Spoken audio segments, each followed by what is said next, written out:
하늘에 계신 우리 아버지여, 이 짤막한 부분을 주기도문 서론이라고 말씀합니다. 주기도문 서론에 기도하는 자와 관련된 삼자 관계를 말씀해 주고 있습니다. 첫째는 기도자 자신입니다. 하나님을 아버지라고 부르는 자, 예수 그리스도를 구주로 믿는 자입니다. 둘째는 기도의 대상이신 하나님 아버지십니다. 그리고 셋째는 기도자가 속한 공동체, 여기 우리라고 표현된 말 속에 포함된 공동체의 구성원들입니다. 이 삼자 관계 속에서 오늘 가장 중요한 의미는 바로 기도의 대상자이신 하나님이시죠. 이 서론 부분에서는 기도의 대상자이신 하나님에 대한 말씀을 하고 있습니다. 하늘에 계신 우리 아버지여. 여기에 상당히 깊은 의미가 포함되어 있습니다. 오늘 이 말씀을 통해서 우리의 기도를 들으시는 하나님은 어떤 분인지 그 의미를 새겨보려고 합니다. 본문의 첫 번째 부분은 아버지라고 하는 단어입니다. 아버지여. 히브리 말로 아버지를 아바라고 합니다. 헬라어로는 파테르라고 하고, 오늘 여기에 아버지여 이렇게 표현하고 있습니다. 우리의 기도를 들으시는 분은 우리의 아버지십니다. 주기도문에서 하나님을 아버지라고 부르게 하신 것은 아주 은혜로운 일입니다. 성경은 하나님 백성에게 하나님을 향해서 아버지라고 부르도록 하셨는데, 아버지라고 부를 때에는 여기 아주 소중한 몇 가지 의미가 포함되어 있습니다. 첫째로는 하나님은 우리를 지으신 아버지십니다. 부모는 자녀의 생산자이죠. 그래서 아버지가 됩니다. 마치 육신의 부모가 우리를 낳아주셔서 아버지가 되신 것처럼, 또 하나님은 우리를 창조하셨기 때문에 우리의 아버지십니다. 원천적으로 우주 속의 만물들은 다 하나님을 아버지로 삼고 있습니다. 왜냐하면 하나님이 지으셨기 때문이죠. 우리는 한 아버지를 가지지 아니하였느냐, 한 하나님의 지으신 바가 아니냐. 여호와는 여호와여 주는 우리 아버지시니이다. 우리는 진흙이요 주는 토기장이시니 우리는 다 주의 손으로 지으신 것이라. 우리에게는 한 하나님 곧 아버지가 계시니 만물이 그에게서 났고 우리도 그를 위하며. 하나님은 만물을 지으셨기 때문에 소유권자십니다. 자기가 지으신 것에 대해서 철저한 관심과 애정을 갖고 계십니다. 제가 지난주에 갑자기 구안와사라는 이 증상이 나타나서 치료를 하고 있습니다. 집에서 아침 식사를 하고 잠깐 소파에 누웠다 일어났더니 음식을 먹는데 한쪽으로 주르륵 새 나와서요. 이상하다. 거울을 가서 봤더니 입이 옆으로 삐뚤어져 있습니다. 눈 한쪽이 잘 안 감기고. 그래서 혹시 무슨 뇌졸중이 왔나. 그러고서 팔다리를 움직여 보니까 팔다리는 말짱하고요. 그래서 한의원에 가서 침 한 대 맞고 또 여러 가지 검진을 종합병원에서 이렇게 받아보니까 결과가 같습니다. 이 안면 근육이 안면에 마비가 왔다. 그래서 아무튼 그 바람에 우리 성도 여러분들이 특별히 참 극진한 사랑으로 많은 분들이 돌봐주셨어요. 그래서 신속하게 회복이 됐습니다. 가만히 있으면 그래도 이제는 웬만큼 괜찮아졌는데 웃으면 본색이 드러나기 때문에 우리 저를 웃기지 마시기 바랍니다. 또 사람들이 보통 때는 그냥 쳐다보다가 요즘엔 자세히 쳐다봐요. 쳐다봐가지고 저도 이제 바로 보이려고 또 생긴 대로 살아야 되는데 아무튼 그 바람에 제가 묵상을 하면서 사색을 많이 하고 있습니다. 기도하면서 성전에 올라갔는데 하나님께서 평소에 제가 즐겨 읽던 성구 하나를 마음에 깊이 새겨주셨어요.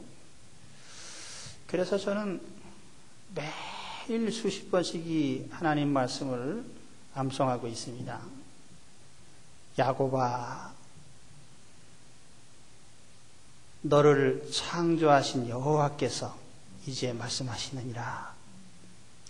이스라엘아, 너를 조성하신 자가 이제 말씀하시느니라. 너는 두려워 말라. 내가 너를 구속하였고 너를 지명하여 불렀나니 너는 내 것이라. 내가 물 가운데로 지날 때에 내가 너와 함께 할 것이라. 강물을 건널 때 물이 너를 침몰치 못할 것이며 내가 불 가운데로 행할 때에 불에 타지도 아니할 것이요 불꽃이 너를 사르지도 못하리니 대저 나는 여호와 네 하나님이요 이스라엘의 거룩한 자요 네 구원자임이라. 마음이 편안해졌어요. 사실 우리가 어떤 병 걸렸다가 나을 수도 있고 안 나을 수도 있죠. 중요한 것은 내가 하나님 아버지 품에 있다는 사실입니다. 하나님 것인데 뭐 불량품이 됐든 뭐 제대로 된 물건이 됐든 하나님 그냥 가지실 건데요. 그래서 편안한 마음을 가지고 또 은혜를 받고 있습니다. 하나님이 우리를 나를 지으시고 내게 깊은 애정과 관심을 가지고 계시다는 것이 참으로 감사한 일인데 내가 기도하는 아버지가 바로 그런 아버지입니다. 나를 지으셔서 나를 너무나 잘 알고 계세요. 저는 평소에 눈썹이 어떻게 움직이는지 잘 몰랐어요.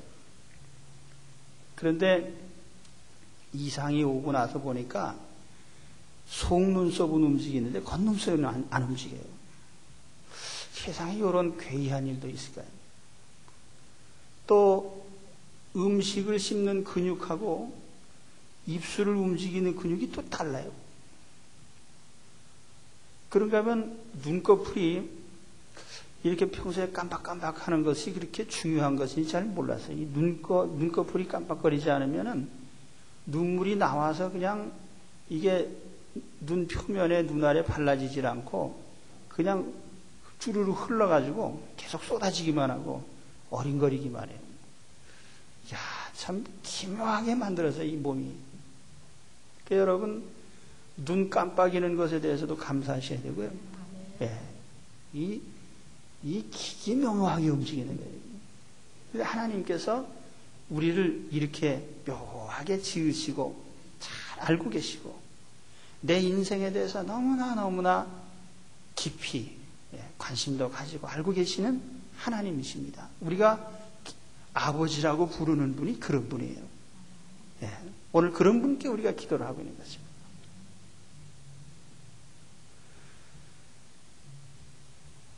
여호와여, 주께서 나를 감찰하시고 아셨나이다. 주께서 나의 앉고 일어섬을 아시며 멀리서도 나의 생각을 통촉하시오며 나의 길과 눕는 것을 감찰하시며 나의 모든 행위를 익히 하시오니 여호와여, 내 혀의 말을 알지 못하시는 것이 하나도 없으시니이다. 둘째로 하나님은 우리를 구원하신 아버지십니다. 자식이 잘못하면 결코 방관하지 않으시고요. 바로 잡아주시죠. 죄에 빠졌을 때, 파멸해 갈 때 목숨을 걸고 구해주시는 그런 아버지십니다.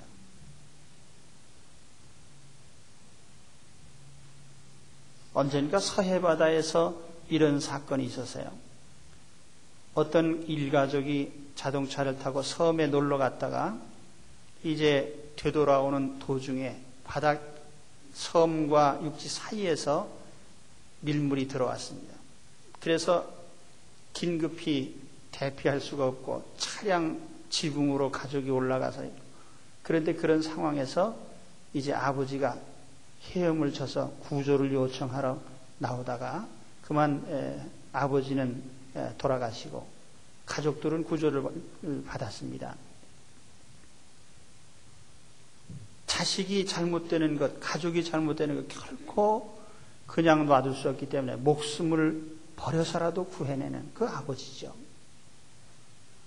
하나님이 세상을 이처럼 사랑하사 독생자를 주셨으니 이는 저를 믿는 자마다 멸망치 않고 영생을 얻게 하려 하심이니라. 하나님은 우리 인생들이 죄로 말미암아 파멸되는 것을 버려두실 수가 없었습니다. 그래서 자기 외아들을 십자가에서 대신 죽게 하시고 우리를 구원해 주신 구원의 아버지십니다.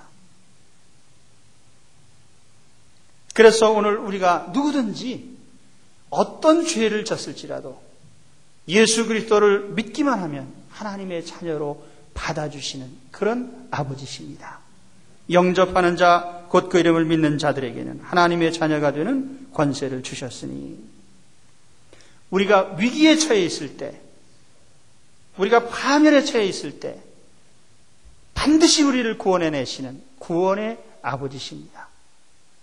우리가 기도하는 아버지가 그런 아버지예요. 여러분, 기도하면서 내가 아버지라고 부를 때 그런 아버지구나 알고 기도하시기 바랍니다.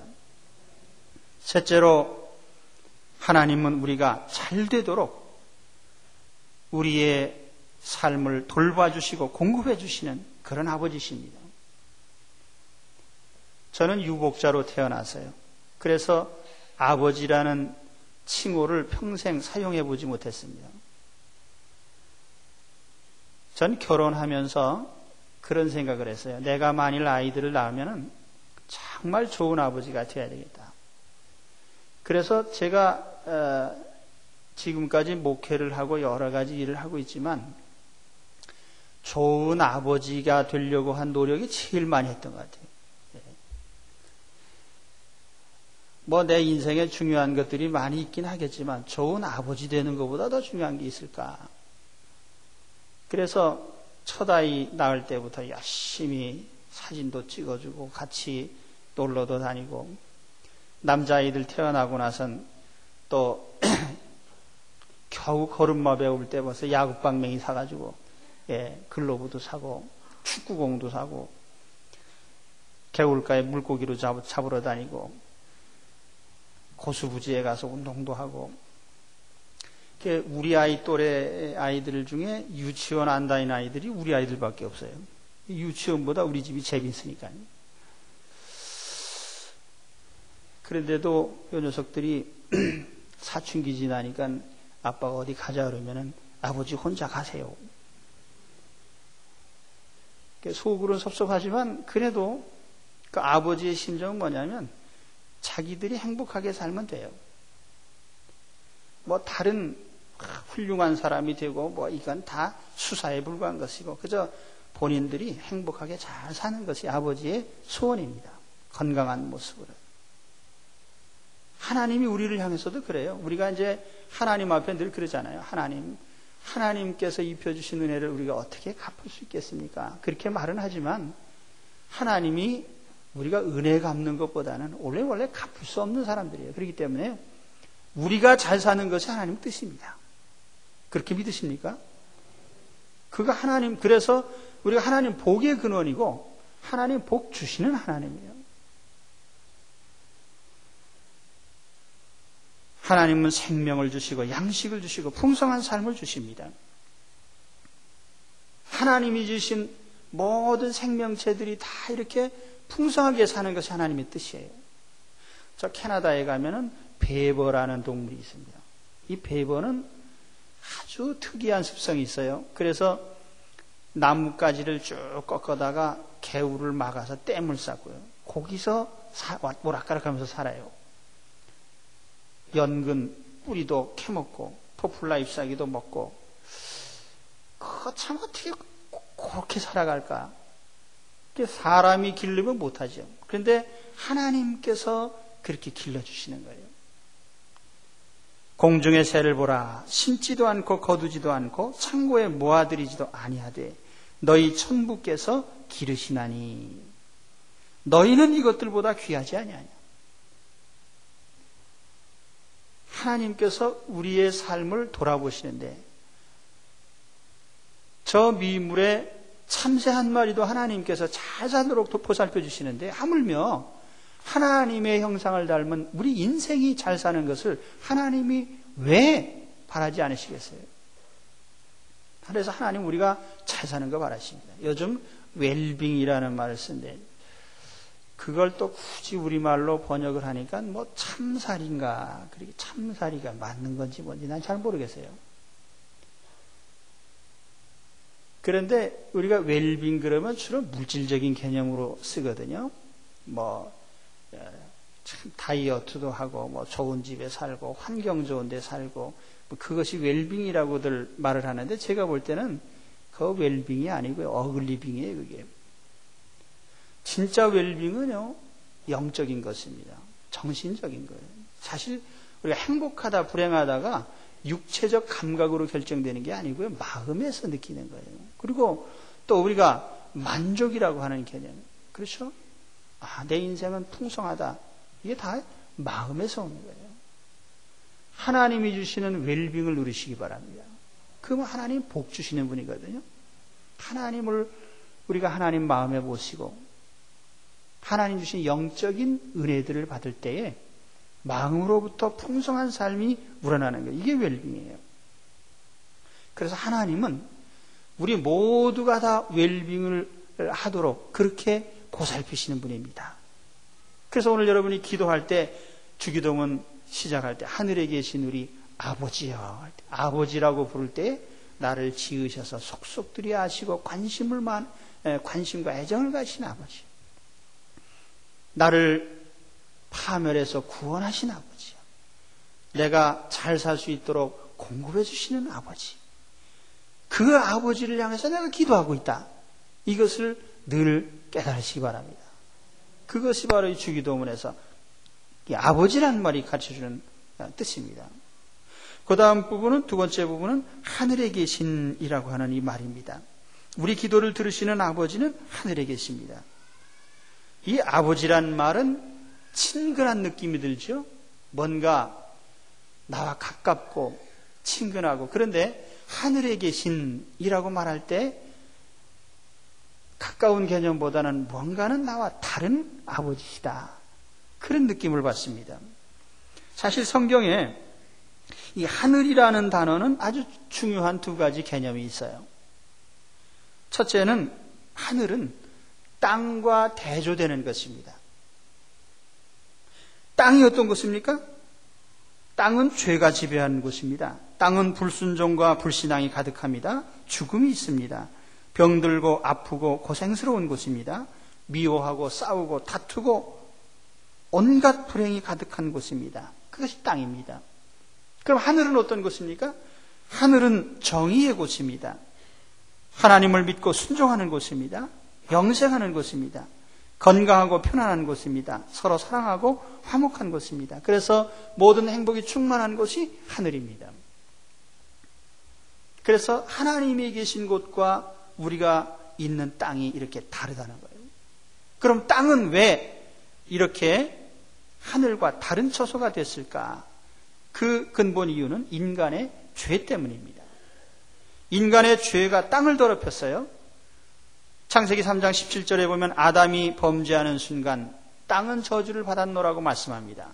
아담에게 이르시되 내가 네 아내의 말을 듣고 내가 너더러 먹지 말라 한 나무 실과를 먹었은즉 땅은 너로 인하여 저주를 받고 너는 종신토록 수고하여야 그 소산을 먹으리라. 그래서 성경은요, 땅과 관련된 것이면 다 불의하고 부정하게 여겼어요.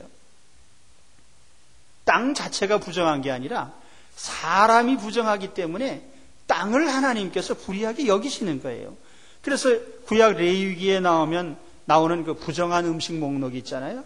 그 부정한 음식이라는 것도 자세히 살펴보면은 다 이런 것들이에요.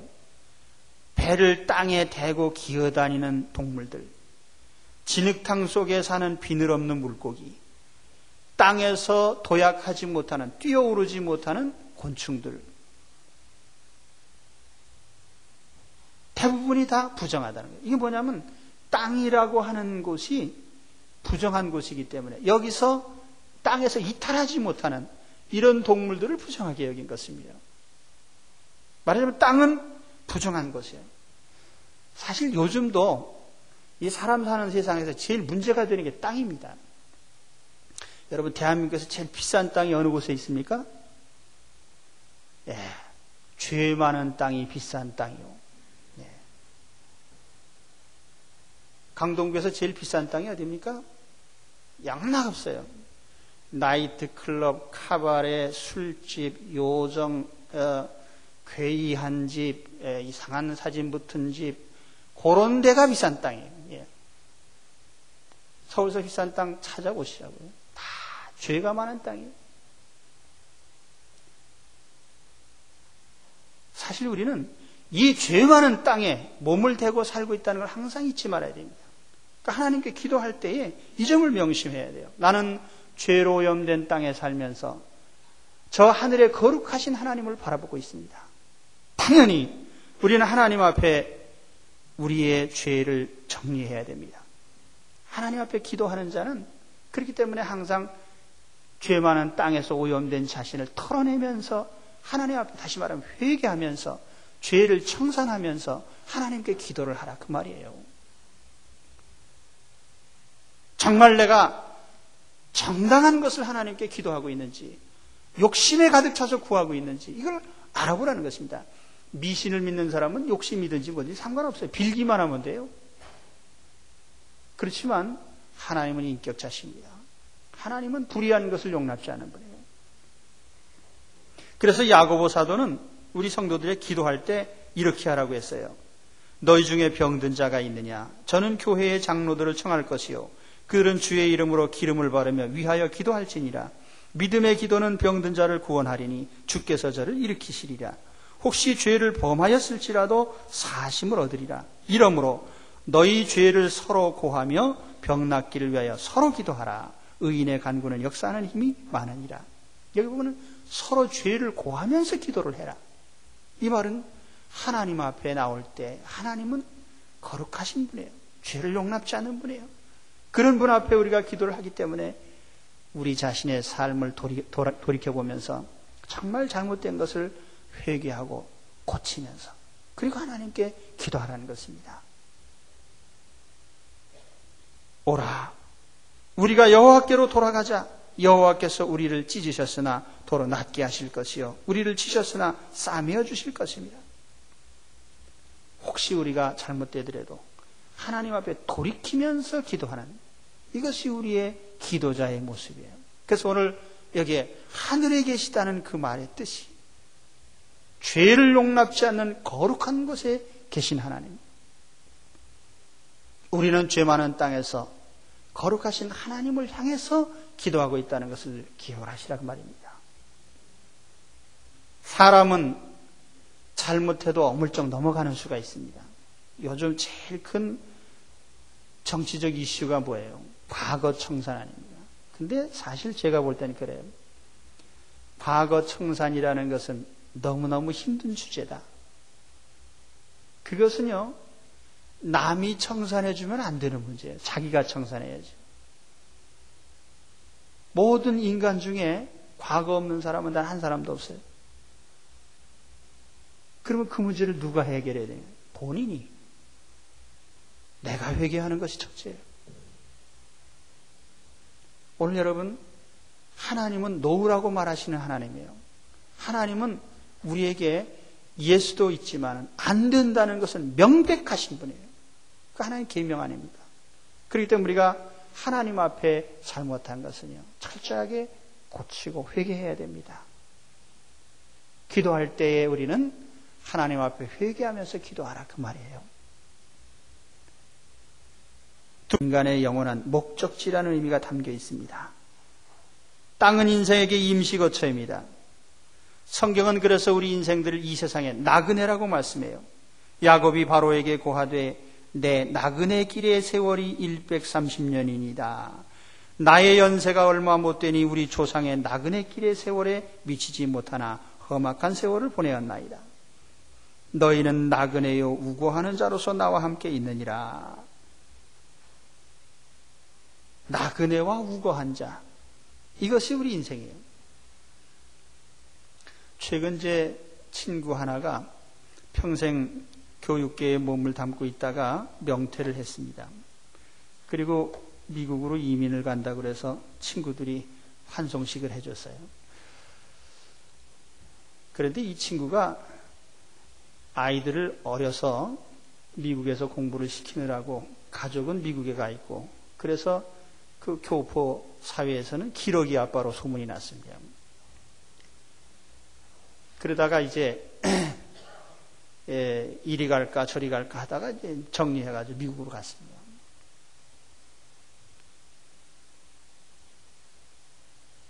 그 아이들이 아빠를 생각할 때마다 부득이 한국을 생각을 했어요. 왜냐하면 아빠가 한국에 있으니까.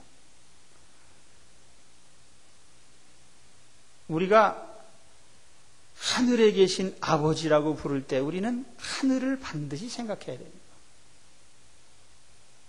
우리 아버지가 계신 곳 하늘입니다. 그곳이 나의 고향집이고 돌아가야 될 처소입니다. 기러기 아빠는 자식을 쫓아갔지만요, 하나님이 땅으로 이민 오실 가망성은 전혀 없습니다. 그렇기 때문에 결국 우리가 아버지께로 가야 되는 거죠. 우리 기도할 때마다 궁극적으로 이 목표를 항상 간직해야 돼요. 하나님 아버지가 계신 하늘 천국이 나의 고향집이구나. 하늘에 계신 아버지. 그럴 때 내가 돌아갈 하늘나라에 계신 아버지. 그래서 그걸 생각하면서 기도를 하는 거죠. 그러면 당연히 어떤 결과가 나오겠습니까? 우리는 하늘에 관심을 갖게 되는 것입니다. 여름 이제 휴가철 끝났죠? 동해안에 가서 텐트 치고 참 재밌게 한 사흘을 지내다가 오신 후에, 야, 텐트가 좋다. 아파트 팔자. 그래가지고 텐트로 이사 가신 분 계십니까? 그런 분은 없어요. 왜냐하면 그건 임시 거처니까 어디까지나 그건 좋아도 텐트 살이를 영원히 하진 않아요. 그걸 정리하고 아파트로 돌아옵니다. 우리가 이 세상 삶도 그래요. 이 세상 삶이 아무리 화려하고 참 좋다고 해도 결국 이 세상이 우리의 영원한 목적지는 아니니까 여기를 정리하고 하나님 나라로 가야죠. 그렇죠? 너희는 마음에 근심하지 말라. 하나님을 믿으니 또 나를 믿으라. 내 아버지 집에 거할 곳이 많도다.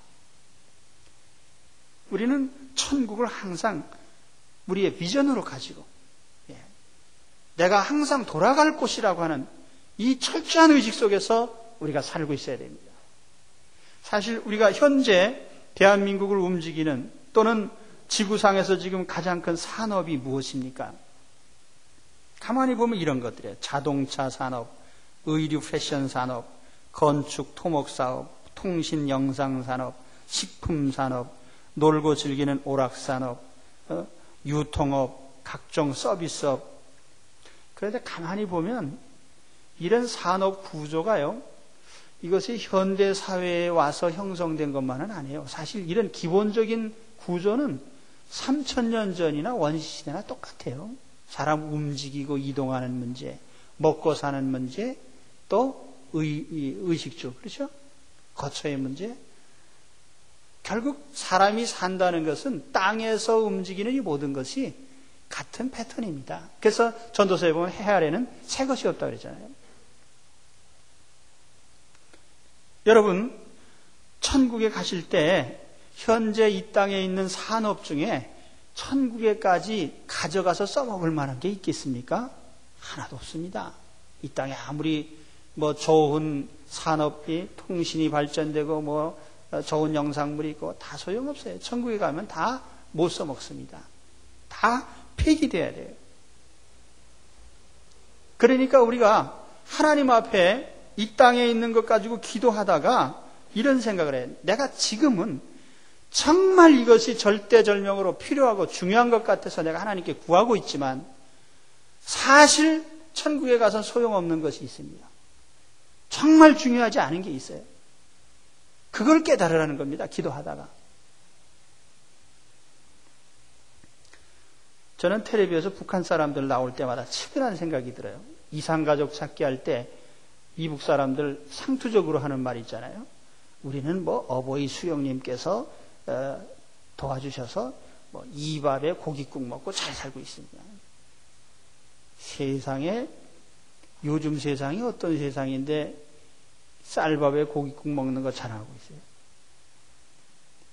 이 사람들은 잘 사는 데 대한 개념을 모릅니다.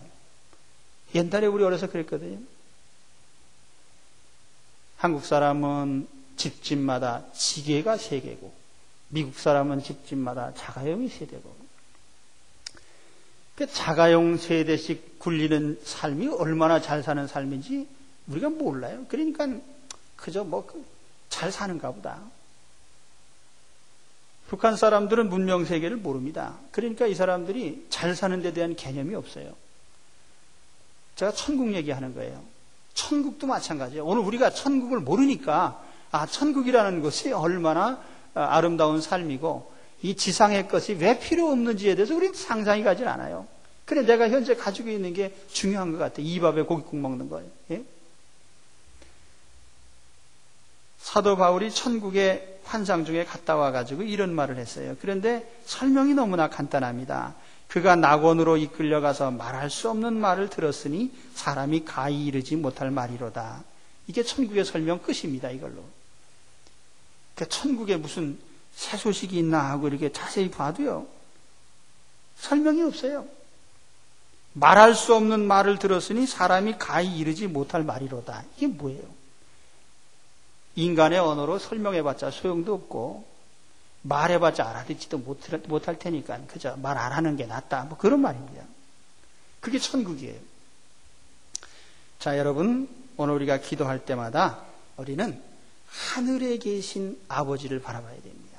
하늘나라, 천국, 우리가 가야 될 궁극적인 목적지, 이것을 항상 생각하면서 기도를 하라는 얘기입니다. 그래서 이 하늘이라는 개념은 바로 땅과는 구별된 거룩한 처소로서의 하나님. 그래서 죄를 청산하고 기도해야 되겠다. 또 하늘이라는 것은 우리의 궁극적 목적지이기 때문에 이 궁극적인 비전을 가지고 항상 하나님께 구해야 되겠다는 것입니다. 그리고 현재 구하는 것이 지금은 꼭 필요한 것 같아도 생각해 보면 그다지 필요하지 않은 것들이 있습니다. 그래서 이것을 잘 정리해 보라는 거예요. 그리고 주기도문 서론 3번째 부분은 우리라는 단어입니다. 여기까지 설명하면 30분이 더 들어가기 때문에 이것은 앞서서 설명을 잠깐 드렸기 때문에 생략을 하겠습니다. 말씀드렸지만은 그리스도인들은 항상 공동체입니다. 나만의 것을 구하지 말고 기도할 때 내가 아프면 옆에 아픈 사람 또 있습니다. 그렇죠? 제가 병원에 가서 보니까 나 아픈 거는 유도 아니요. 얼마나 아픈 사람들이 많아요. 또 내가 가난합니까? 옆에 가난한 사람들이 있어요. 내가 돈을 필요로 하면 나보다 더 필요로 하는 사람이 또 있어요. 오늘 우리는 그래서 내가 구하는 것이 꼭 나만을 위한 것이 아니라 우리 함께하는 사람들을 위한 공동체를 위한 입장에서 항상 기도할 수 있기를 바랍니다. 그래서 오늘 이 주기도문 서론에 이런 참 우리가 기도를 하는 대상이신 하나님 아버지가 이렇게 소중하신 분이구나. 아버지시고 하늘에 계셔서 우리에게 기도할 것을 지도하시는, 가르쳐 주시는 그런 아버지를 향해서 우리가 기도하고 있구나. 이걸 생각하면서 우리 기도할 때마다 주기도문서는 잘 마음에 새겨두시기를 바랍니다. 기도하겠습니다.